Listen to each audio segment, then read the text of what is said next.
Dando continuidade ao nosso estudo sobre a correlação histórica entre direito financeiro, Estado e direitos fundamentais, nós paramos na primeira parte quando nós tratamos das constituições francesas de 1791, de 1793 e de 1795, e de como a Constituição Francesa de 1795 ela representou um refluxo, né, retirando vários direitos sociais que tinham sido conquistados nas constituições anteriores de 1791 e 1793, e como essa Constituição de 1795 representou uma vitória da burguesia e o encerramento da fase tipicamente popular da Revolução Francesa.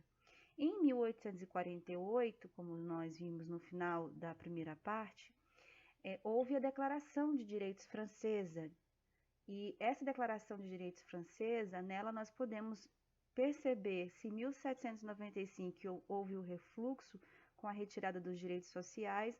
Na Declaração de Direitos Francesa de 1848, nós tivemos o retorno dos direitos assegurados nas constituições de 1791 e 1793.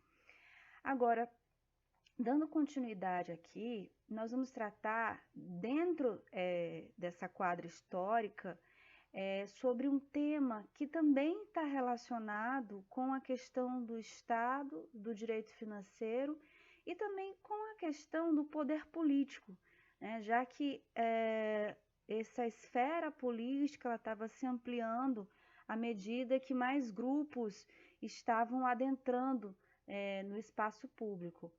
Então, aqui nós temos o conflito orçamentário prussiano e o conceito de orçamento como lei formal.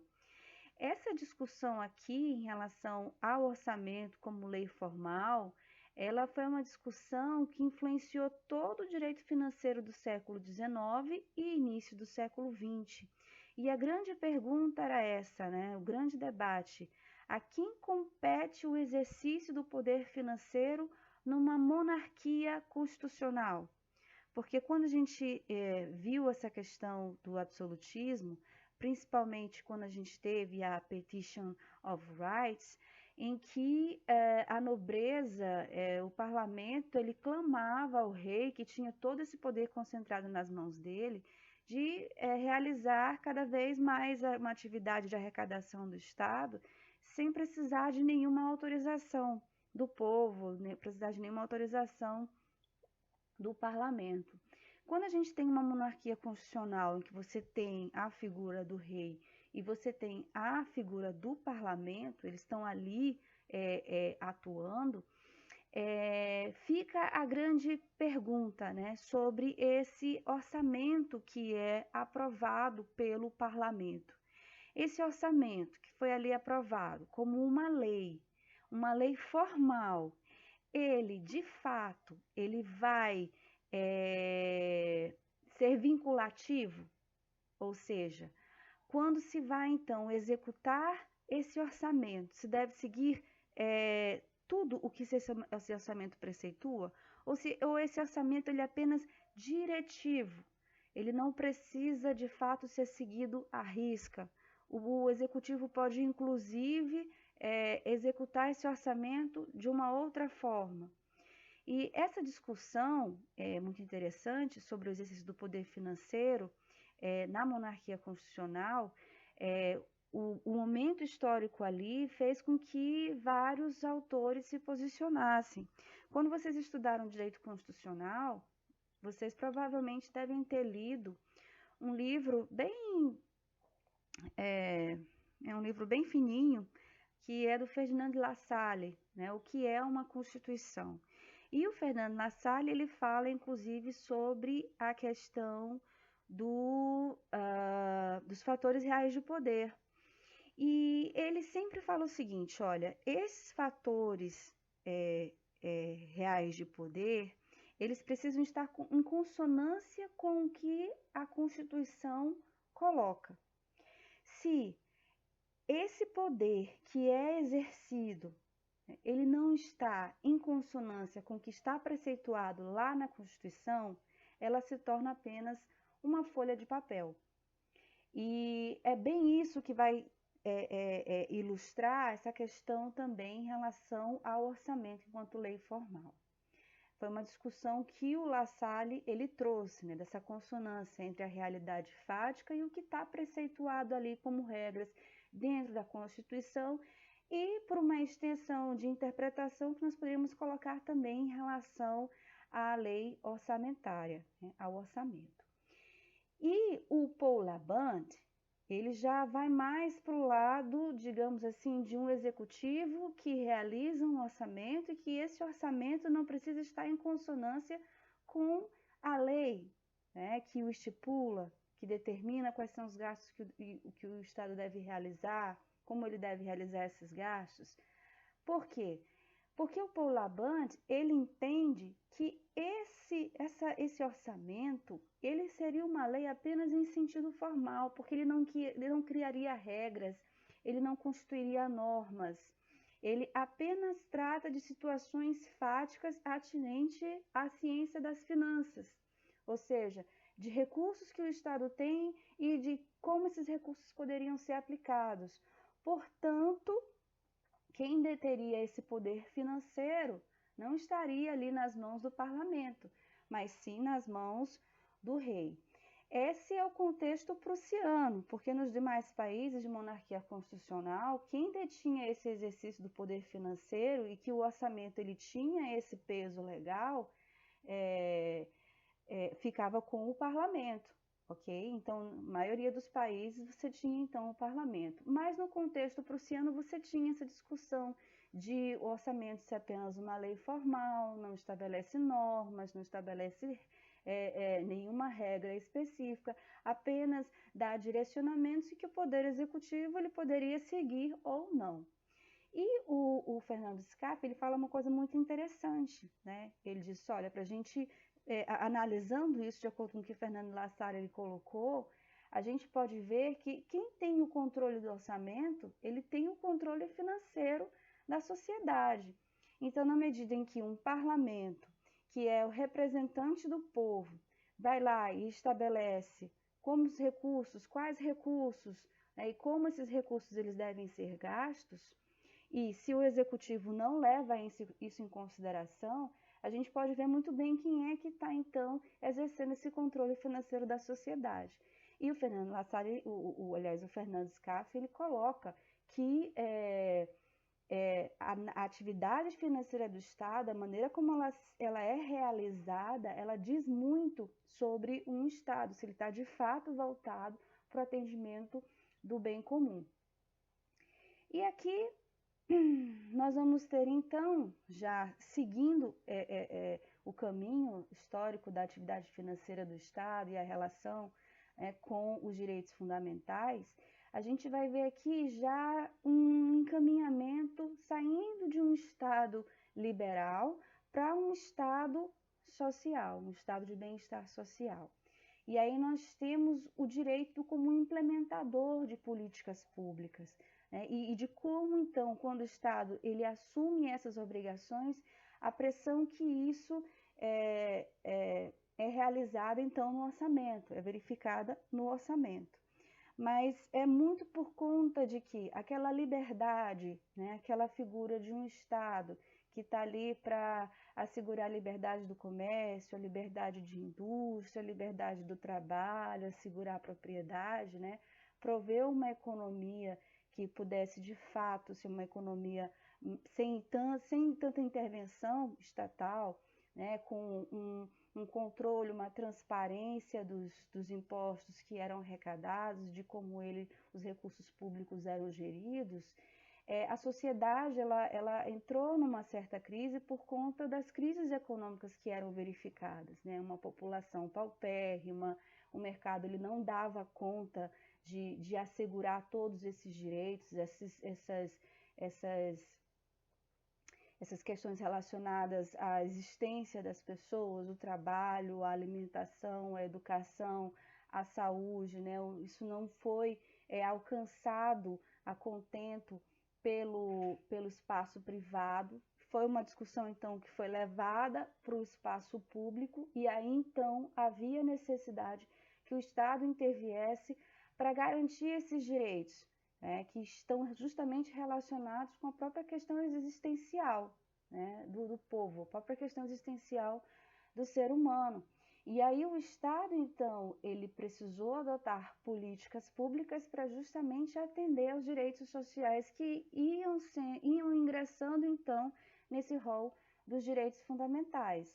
E aí nós temos aqui a Constituição Mexicana, de 1917, em que a fraternidade ela ganha um novo nome, né, passa a ser solidariedade social, como está lá posta na Constituição Mexicana de 1917.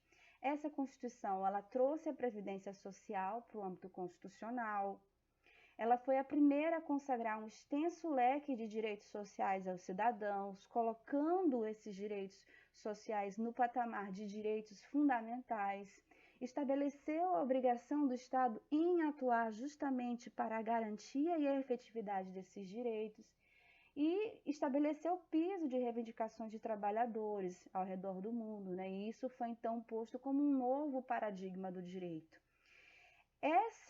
Esse modelo de Constituição mais voltada para a questão de garantias de direitos sociais também foi verificado na Constituição de Weimar, de 1919, na Alemanha, né? Onde você sai da individualidade, lá na mexicana fala em solidariedade social, mas a de Weimar ela vai muito para atender determinados grupos sociais, como, por exemplo, trabalhadores, categorias de trabalhadores, como a gente viu no varguismo, em 1930, em que a gente vai vendo uma ampliação de direitos sociais no Brasil, mas também direcionada a certos grupos sociais.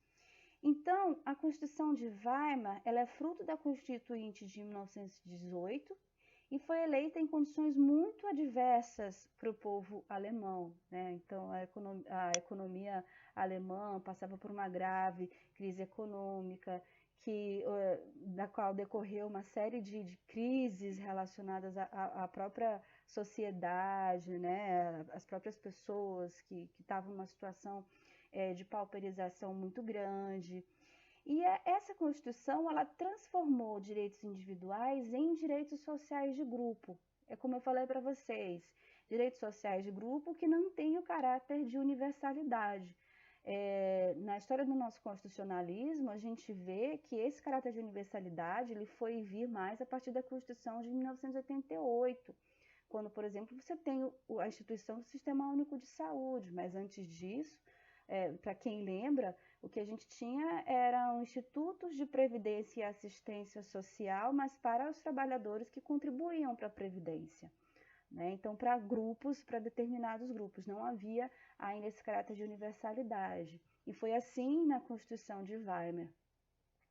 E aí o que se observou? A pressão pelo aumento das despesas públicas, que, portanto, foi crescendo, juntamente com o conceito de Estado Social de Direito, em face, então, dos dispêndios que os novos direitos acarretaram aos cofres públicos para a sua implantação. Então, era necessário investimento público, investimento no setor público, justamente para a aplicação dessas políticas públicas, ok? E isso, é claro, vai fazer com que o orçamento do Estado ele cresça. E aí vem a Declaração Universal dos Direitos Humanos de 1948, né? E os pactos internacionais. Nós temos aqui o Pacto Internacional de Direitos Civis e Políticos e o Pacto Internacional de Direitos Econômicos e Sociais, né? Então, esses pactos aqui, a declaração, eles vêm do contexto do pós-Segunda Guerra, com a criação da ONU, depois de tantos atentados à própria questão da dignidade humana, né, em que os princípios kantianos de que a dignidade do homem ela precisa ser assegurada, ela precisa ser respeitada, é algo que não possui um valor, porque ela em si ela deve ser observada, né? E todas as atrocidades que foram verificadas na Segunda Guerra, então, depois nós tivemos a criação da ONU justamente para resguardar toda essa questão relacionada aos direitos humanos, e aí nisso nós tivemos os pactos. Como naquela época nós já tínhamos a divisão ideológica, né, entre países de bloco socialista e países de bloco capitalista, foi muito provável, era muito provável que países de bloco capitalista não assinassem o pacto relacionado, as normas relacionadas a direitos sociais. E isso fez, então, com que se adotasse uma estratégia, né, de um fracionamento desses pactos internacionais. Você teria, então, um pacto internacional que agradaria mais ao bloco capitalista e um pacto internacional que agradaria mais ao bloco socialista. Né? E esses instrumentos, a Declaração Universal e os pactos internacionais, eles constituíram uma pleiade, né, de direitos consagrados a cada pessoa e que impactaram fortemente também os orçamentos públicos, né, não sendo mais possível adotar o padrão liberal de arrecadação mínima. Né? Então, o Estado ele precisava se estruturar mais para que ele pudesse ter os recursos necessários para fazer valer esses direitos. Então, pelo que nós estudamos aqui, pessoal, a gente encontra aqui coloquei aqui um pequeno resumo para vocês. Na Grécia, portanto, e na Roma clássicas, o que a gente visualizava era uma arrecadação a partir da guerra e da dominação de outros povos e territórios.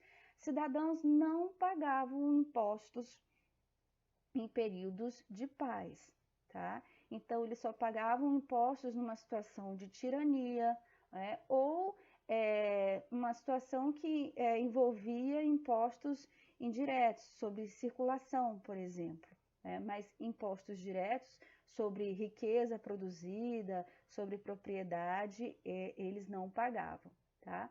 No Estado absolutista, nós tivemos o quê? Nós tivemos, como eu falei para vocês, essa questão do rei e do Estado ele ser muito invasivo no patrimônio, né, e na produção de riqueza, principalmente dos nobres, que tinham um certo interesse de não sofrer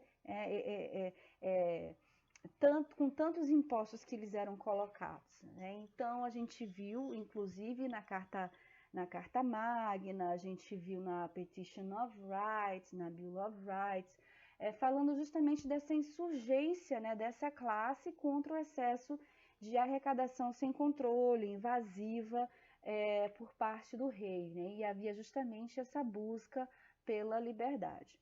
No Estado liberal, que aí a gente já começa a ver, por exemplo, a partir da Revolução Americana, na primeira fase da Revolução Francesa, há essa preocupação com a limitação dos gastos públicos e com a prestação de contas a fim de limitar a arrecadação e identificar a destinação desses recursos.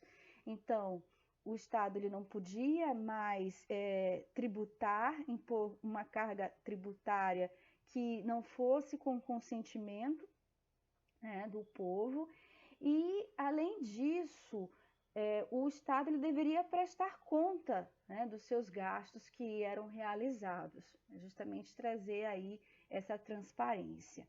No Estado social, já temos uma outra relação, né, em que o direito financeiro ele passa então a cumprir um papel de financiador das políticas públicas de saúde, de educação, de cultura, e que vai gerar um impacto nas finanças públicas. Ou seja, no sentido de assegurar justamente não só os novos direitos que estavam ali adentrando no rol dos direitos fundamentais, como também manter os direitos já existentes, ok? Então, a gente, ao longo da história, consegue perceber esse caminho que veio sendo traçado pela atividade financeira do Estado e como isso se relacionou com a questão da efetivação de direitos fundamentais. E aí, no atual contexto, como é que então a gente visualiza essa relação do Estado, do direito financeiro e dos direitos fundamentais, né? E a efetivação dos direitos fundamentais? Como eu falei para vocês, o que a gente percebe ao longo da história são justamente essas marchas e contramarchas. E até um pouco antes da pandemia da Covid-19, nós estávamos no momento em que o neoliberalismo estava muito forte com uma política de o Estado ele fazer a menor intervenção possível na economia, inclusive procurando organizar as suas contas, né, reduzir os seus gastos, para que assim ele pudesse atrair investimentos para o país, né, pudesse atrair investidores. Ocorre que com a pandemia da Covid-19, já se faz necessário uma outra postura do Estado, né? Já é uma outra marcha que o Estado ele precisou adotar. Então, no momento em que você tem uma pandemia de Covid-19 que gera toda uma crise econômica, né, em que afeta a indústria, afeta comércio, afeta o trabalhador, né, afeta uma gama de setores, o Estado ele precisou intervir para justamente fazer com que os danos econômicos eles não fossem tão graves. Então, a necessidade de conceder crédito para as micro e pequenas empresas, né, de postergar o pagamento de certos tributos, de ter recursos para pagar o auxílio emergencial para aqueles que ficaram desempregados, para aqueles que tiveram uma diminuição considerável da sua renda. E aí a gente vai percebendo justamente essas marchas e contramarchas, né, da relação entre o Estado, a efetivação dos direitos fundamentais e de como o direito financeiro ele é importante, porque é ele que faz essa ligação, né? É como a gente vê, tem lá o direito constitucional que coloca toda essa questão da estruturação do Estado, dos nossos objetivos enquanto nação, dos direitos que devem ser observados, devem ser assegurados. Vem o direito administrativo que vai justamente executar as políticas que vão fazer com que os direitos ali observados na Constituição eles possam de fato ser efetivados, e o direito financeiro que vai fazer justamente tornar possível que essa agenda, né, de execução das políticas sociais, das políticas públicas, das políticas econômicas, elas possam ser possíveis, elas se tornem possíveis. E aí a gente tem, então, essa definição atual de direito financeiro. O direito financeiro, ele é aquele direito que regula o aspecto financeiro das políticas públicas voltada para o cumprimento dos objetivos constitucionais, como eu acabei de colocar. O Fernando Scaff, ele dá uma definição mais detalhada do direito financeiro, que é justamente uma definição que a gente vai seguindo ao longo do curso, quando ele fala que é o ramo do direito no qual se estuda como o Estado arrecada, então as normas que regem isso, a forma de arrecadação do Estado, como se dá essa repartição dos recursos que são arrecadados pelo Estado, por isso a importância de nós analisarmos o federalismo fiscal, como o Estado ele realiza a despesa pública, ou seja, como ele faz os seus gastos e como ele se endivida.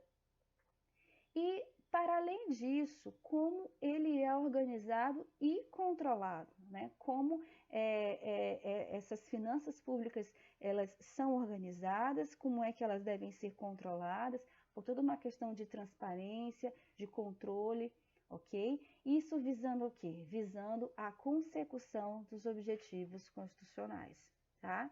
Então, aqui nós encerramos a primeira aula referente a essa correlação histórica entre direito financeiro, Estado e direitos fundamentais. A gente percebe muito interesses de grupos sociais envolvidos, né? Quando a gente vê, por exemplo, lá desde a Grécia clássica, da Roma clássica, passando pelo período da Idade Média, do Estado moderno em formação, do próprio Estado liberal, depois do Estado social, como os grupos sociais eles vão entrando nessa discussão pública, né, de como o Estado ele deve atuar, né, de como ele deve agir sobre aquilo que ele arrecada, de quem ele deve arrecadar e de como ele deveria gastar.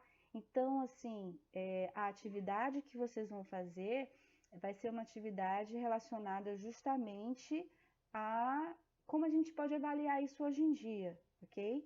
E no nosso encontro presencial, nós faremos esse debate, conforme o material de atividade que eu vou passar para vocês, ok, pessoal?